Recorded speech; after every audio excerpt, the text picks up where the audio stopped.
Namaskar. I Shambhavi welcome you all to your channel Galactic Echoes. So let's start exploring the wisdom of Vedic astrology.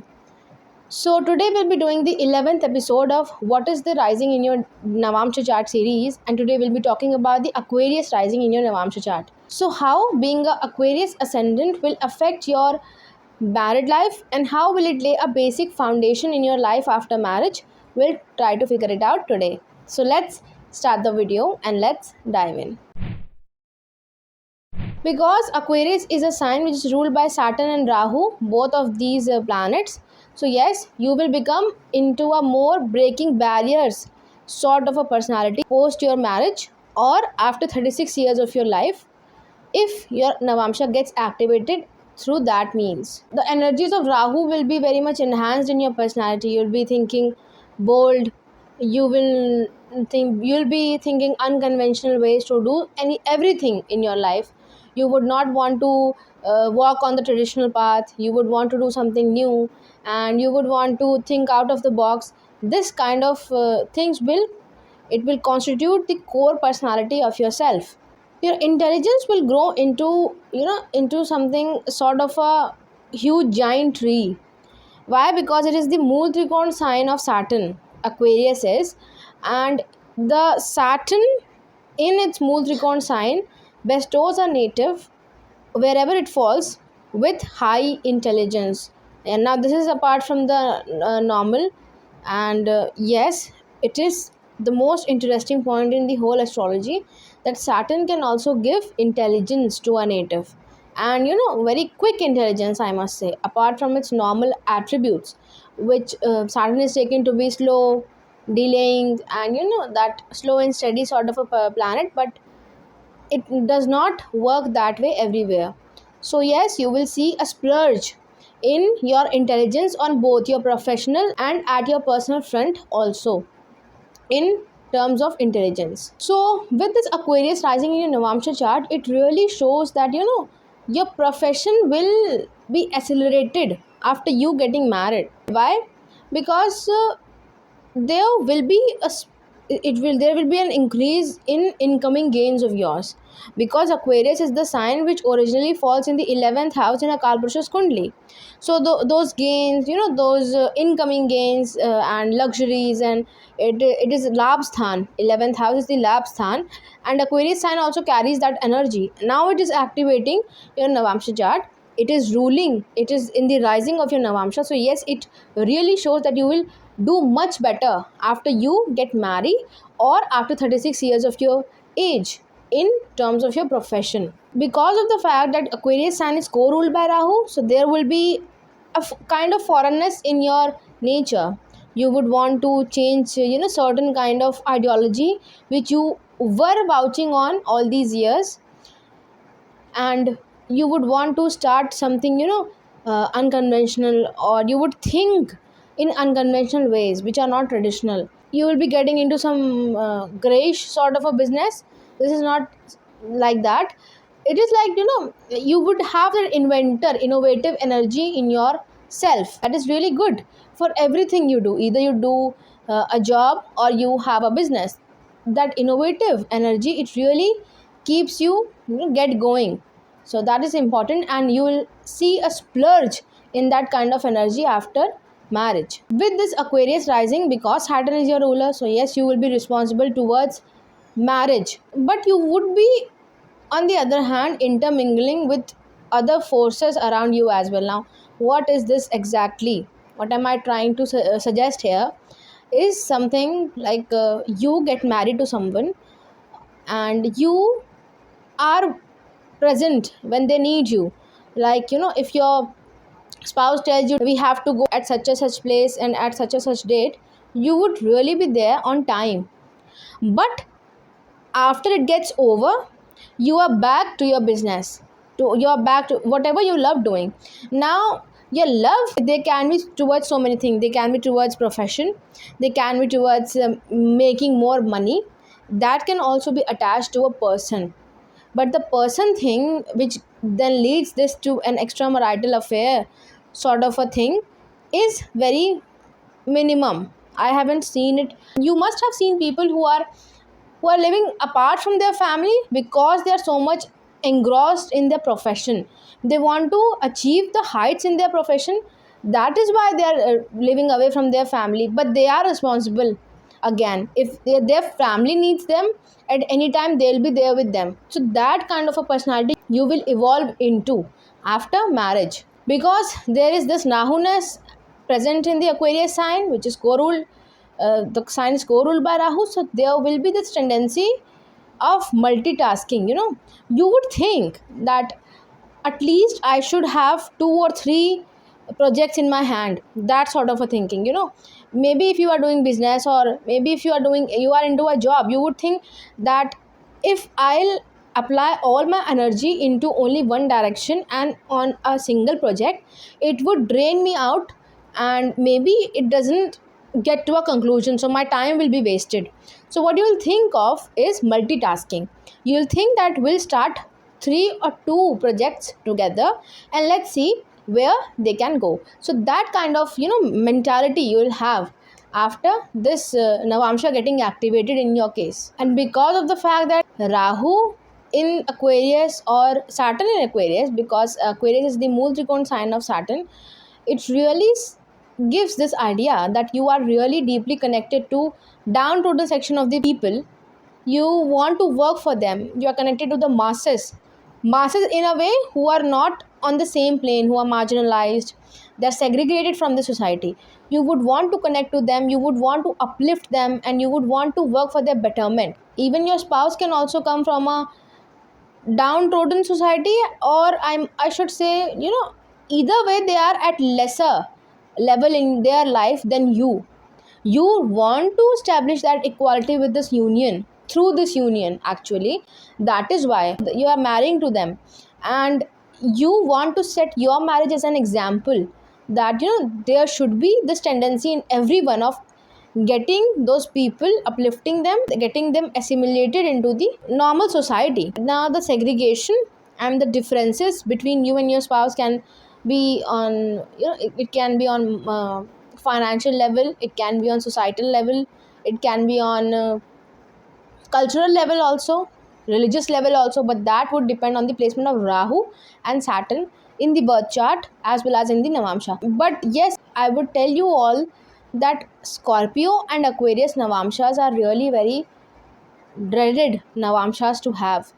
But now I have used an extreme word here, dreaded, but this is what it explains. There will be a 360-degree kind of a turn. Now if you are a Vargottam Lagna, you are Aquarius in your birth chart also, so you won't see much things changing, so many things happening in your life. But you are not a Vargottam Lagna, so yes, in either of the way there will be something huge happening in your life. Huge changes will be there, huge transformations will be there. So it can be also good and it can be also bad, that depends on the whole chart. So but yes, there is something huge waiting for you. You should look forward to it. Now if Ketu is affecting the first house of your Navamsha chart, if it is there in the first house of your Navamsha, or it is in the first house of birth chart also, then you will see a kind of wanting towards changing your life into a monk life setting, that you would want to renounce the world, and you will have that calling of ordaining yourself into the sun. That can also be seen here, but there is a specific kind of combination for that. Ketu alone cannot give this tendency, because apart from the normal, I must tell you this, Ketu is not all dryness. It can also give obsession, and it gives obsession.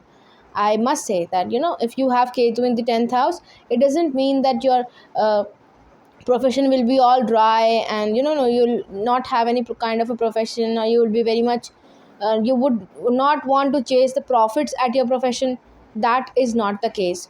So I won't be giving that combination here, but yes, there is something, and you will see a kind of calling towards this kind of tendencies in your life if Ketu is affecting your first house of your Navamsha anyway. Now, if you have a Vargottam Lagna, basically you have Aquarius rising in your Navamsha as well and Aquarius rising in your birth chart as well, then you will have a long life, you will have all the blessings, you will have that unconventional ideas in your brain, and you will be able to convert it into, special actions that will be seen. But the fact is that these all things will be happening because of the blessings of Lord Vishnu.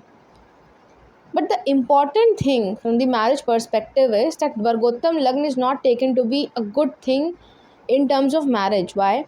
Because Vargottam is, if you are Aquarius rising in your birth chart is a single chart. It is you and your energy which are being portrayed there. But your Navamsha chart is not a single chart. It is a double entity chart basically. It gets activated upon your marriage, and your spouse's energies are portrayed there. So if you are saying that, I from a personal perspective, if you are not getting married, and if you are not into that sort of a thing that I should get married and I should have a life full of family, a normal family life, that way Vargottam Lagna is very good.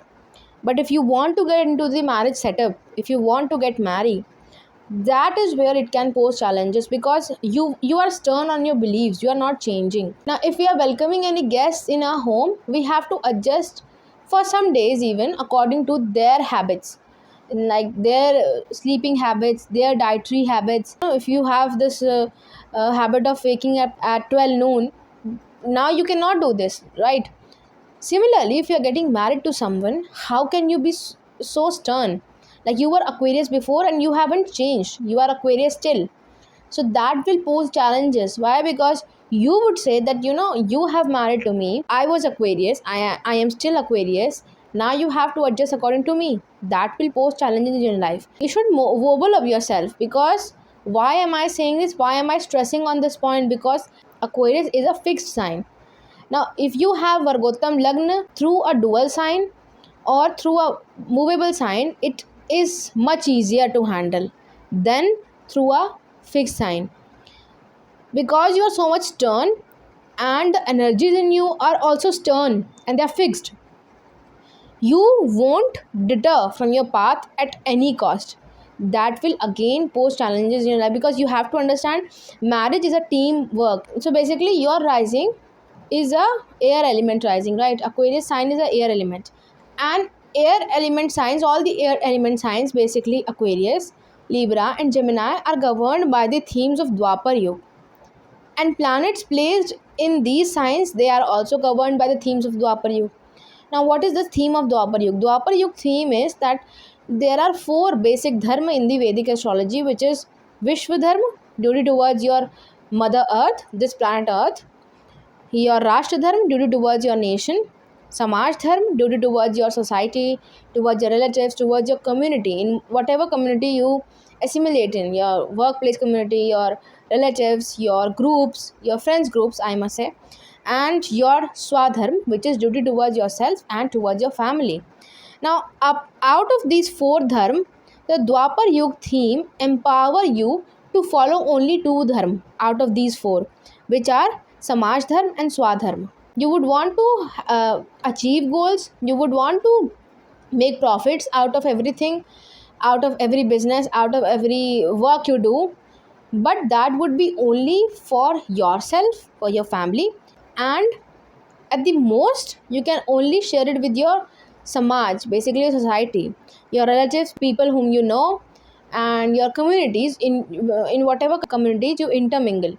So you don't think about nation, you don't think about the world.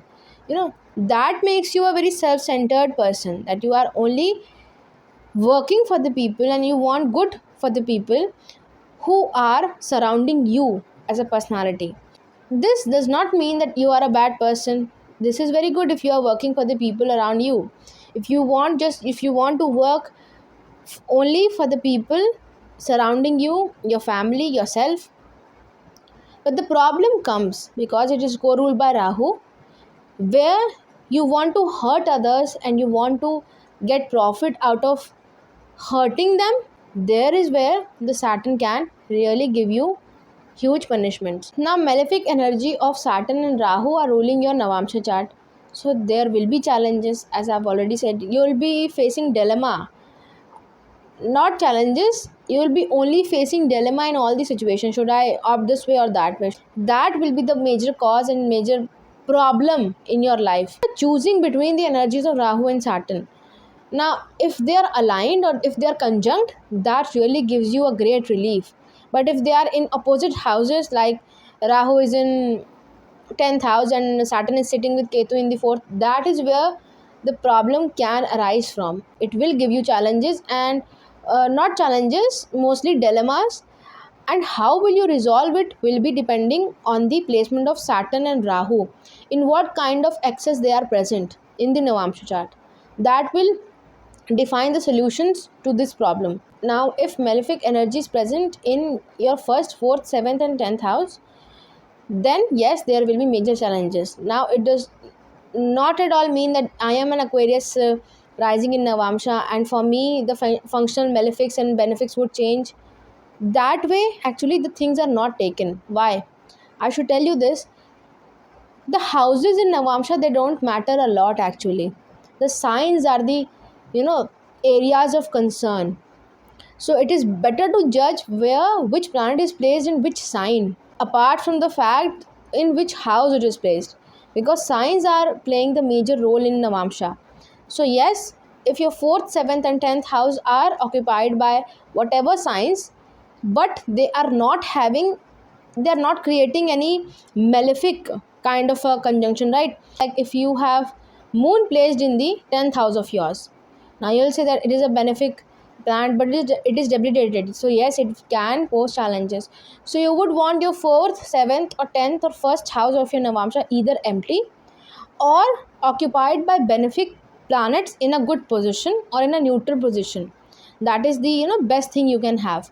Now your ascendant lord in Kendra houses 1st, 4th, 7th and 10th, or in Trikona houses 1st, 5th and 9th, will really amplify the results.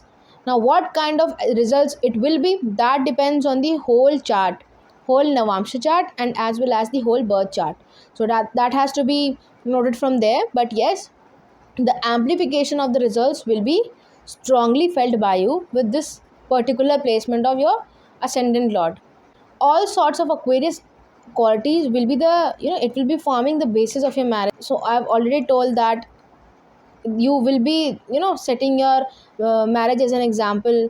You getting married to a people coming from a different background, and most importantly a lower one, so that you can set an example of equality. And incoming gains can also be the cause that you are marrying someone, because of that union will fetch you good incoming profits, good profits which will be regular, they will be constant. So that can also be seen. So basically Aquarius sign will give the, it will form the basis of your marriage. Why? Because the first house of your Navamsha is your energy, and the first house of your Navamsha is actually the 7th house of your spouse, because 7th house of your Navamsha, basically Leo sign, is the first house of your spouse. So your spouses, how your spouse see this marriage is actually seen from the first house of your Navamsha. So for him also it is all Aquarius based, and for you also it is all Aquarius based.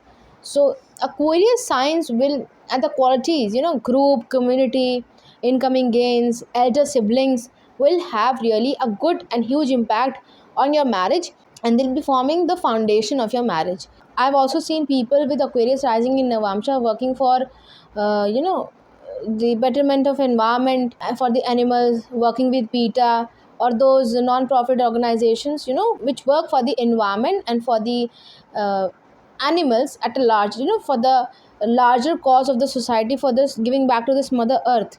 Now you'll ask that it is a contradictory point for what I've stated before, that because of the sign being ruled and governed by the themes of Dwapar Yuga, why is it happening that you are going for the environmental causes, and you want to work for the environmental causes, you think of, you are vouching for all those things in your life? It is because of the fact that you know in your mind that it will only fetch you personal profits. That is why you are doing that. Now it might sound harsh, but yes, that is the thing. People with Aquarius rising are doing this because they know from the bottom of their heart that it will be giving them the results. It will be eventually feeding their samaj dharma and swadharma only. That is why they are working for environment, and they are working for the mother earth. Now, it is also good, it is not bad if you are looking for your personal profits in something which is done for the society, for the public. At least you are thinking of doing these things, and it is very good if you are doing that, if you are working for the environment, because no one even cares about that. And this is because of the fact Aquarius sign is ruled, it's co-ruled by Rahu. And although Rahu was seen in the Vara avatar protecting mother earth, but it was because of the fact that it this gesture of that shadowy planet Rahu fetch him a seat in the planetary cabinet, right? So that is how you will be able to connect these dots. You as a businessman actually will be suggesting, if you are a builder, for example, you make buildings, but what you say is, why don't we have a particular this green eco park in the middle of the whole complex, so that people can come here and they'll do good things, and they'll be doing meditation, yoga in the morning. That can also be can become an eye candy of a project. But that it can get you land on the lower cost.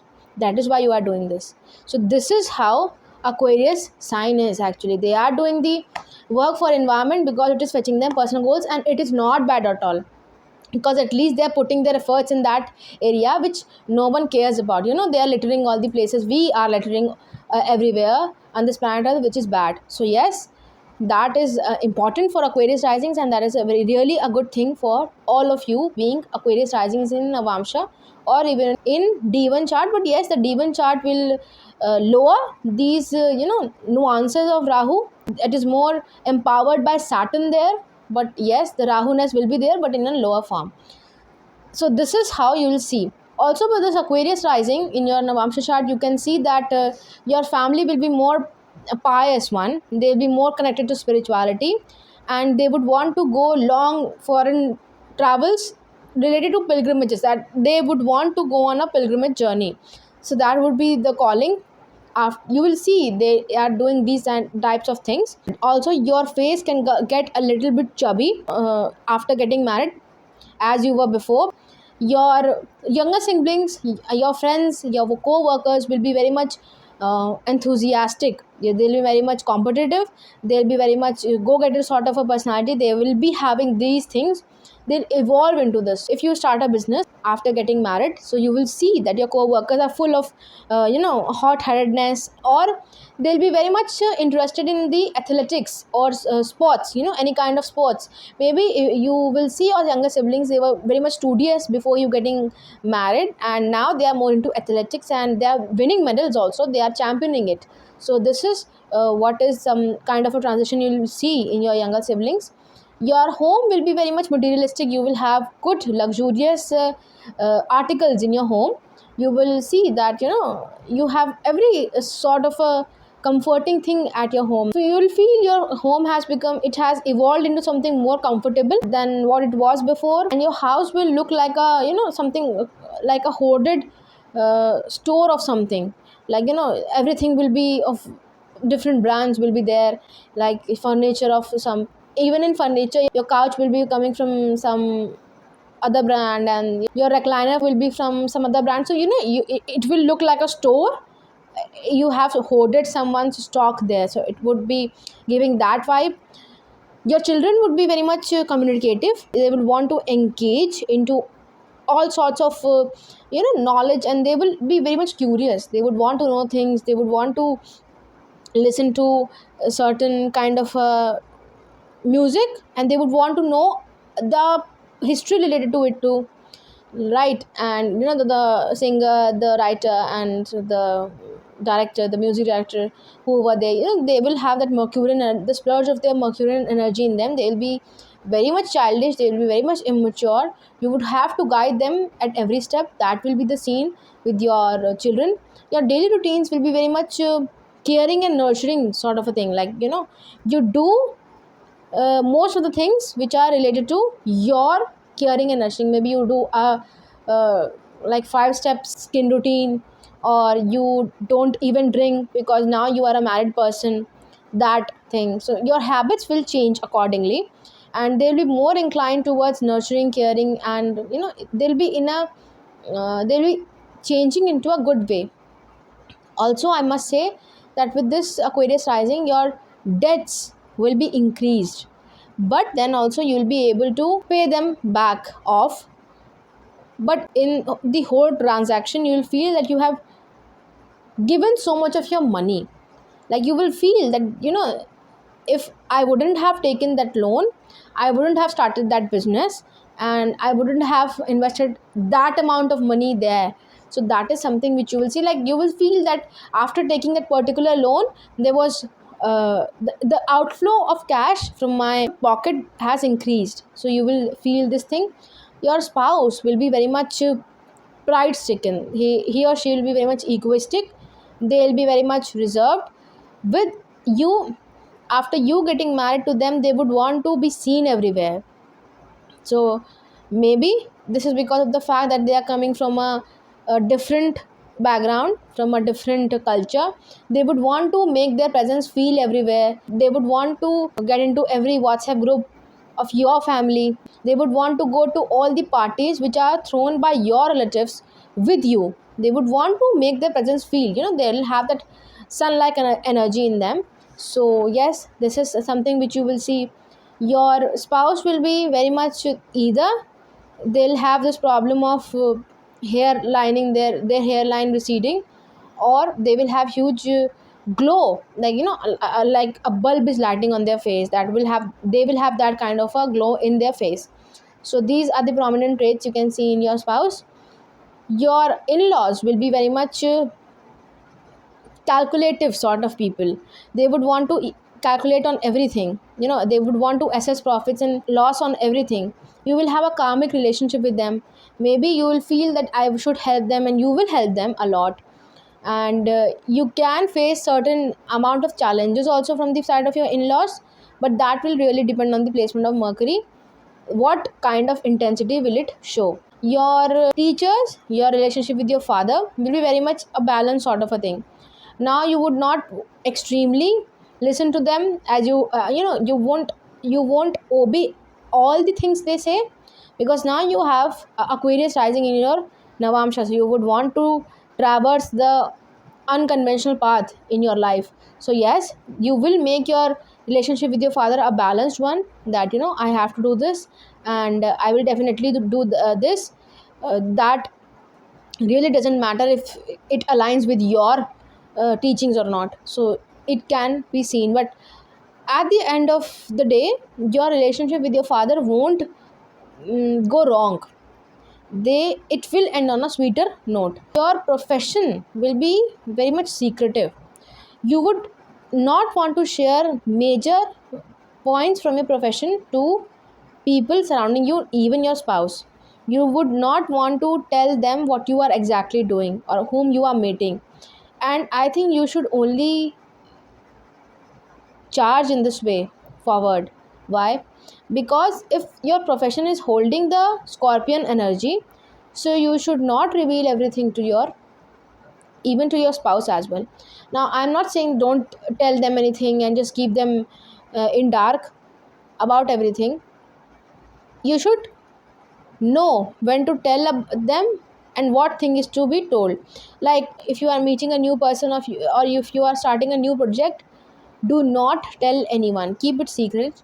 And after it has been 3 to 4 months, you can tell them that I have been working on this project since these and these months, and it is going well now. Or your profession, it in itself has these colors of Scorpion energy. Like if you are a practicing astrologer, if you are a researcher or of any kind, if you are into AI technology, you are into artificial intelligence, you are engineering it, or you are monitoring it, or you are researching it, or you have any sort of occult mysticism, your profession is anyway related to these things, these energies, then also you can do really well in your professional life with this Aquarius rising. It really strengthens your profession after you get married. Your incoming gains will be very much they'll be very much idealistic actually.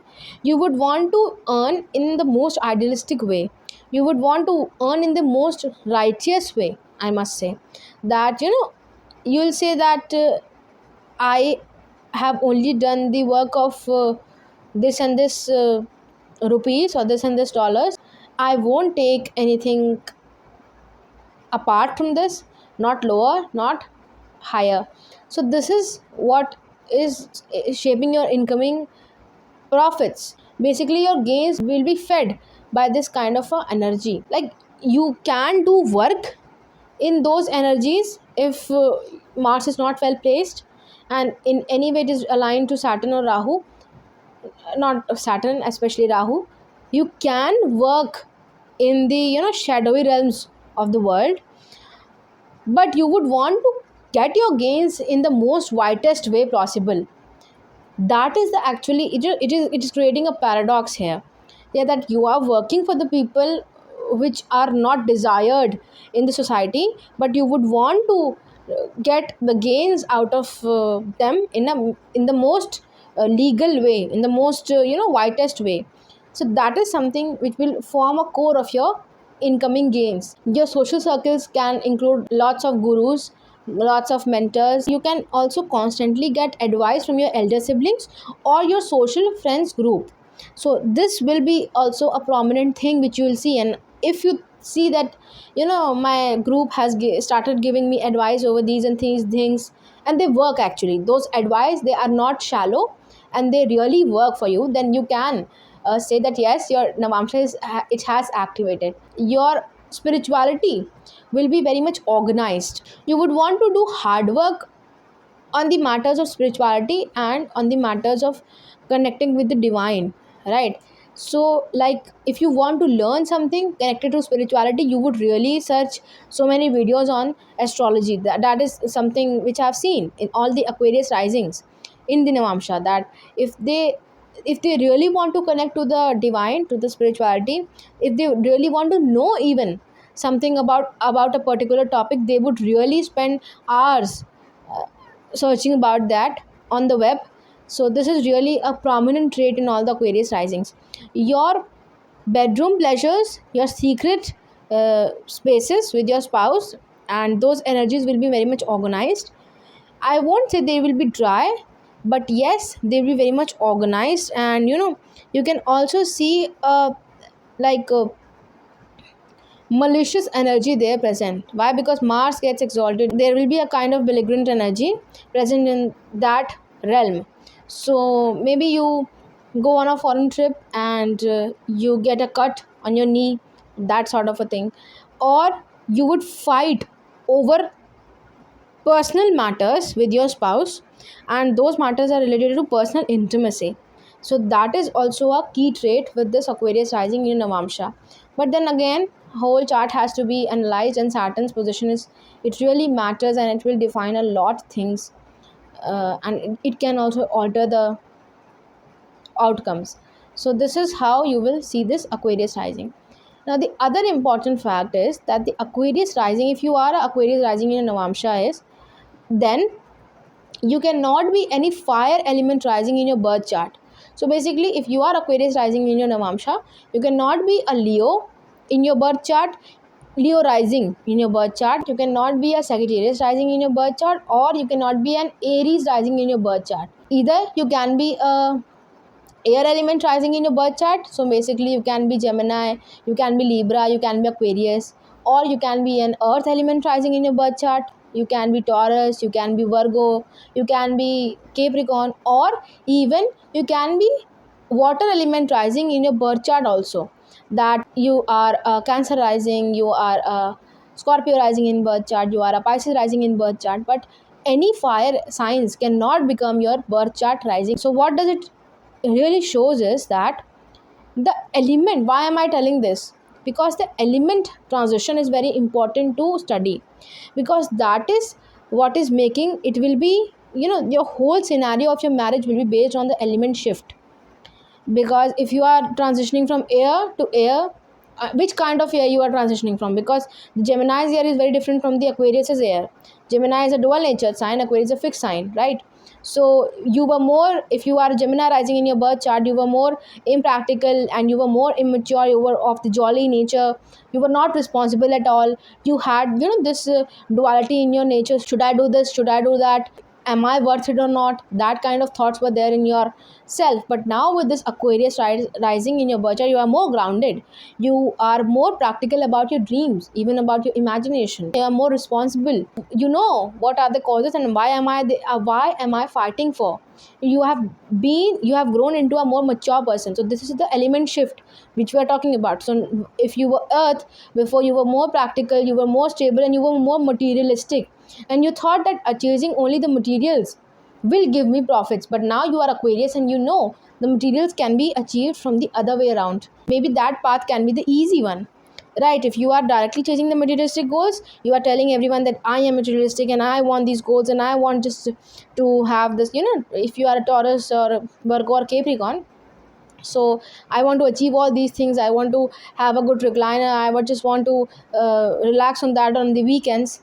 But it won't fetch you that materialism. But maybe Aquarius elements can fetch you the materialistic things, because the transition shift is really important, because of the fact that you are, getting married to a certain kind of person, or if you are not getting married until the age of 36, so you are encountering certain circumstances. That is why you are transitioning into a certain kind of a element, and that element shift can really shape your scenarios of your marriage or the circumstances revolving you, which are then activating your Navamsa. So it is very important to check the transition, the element shift. It can really give you great insights into the kind of scenarios you will be engulfed with.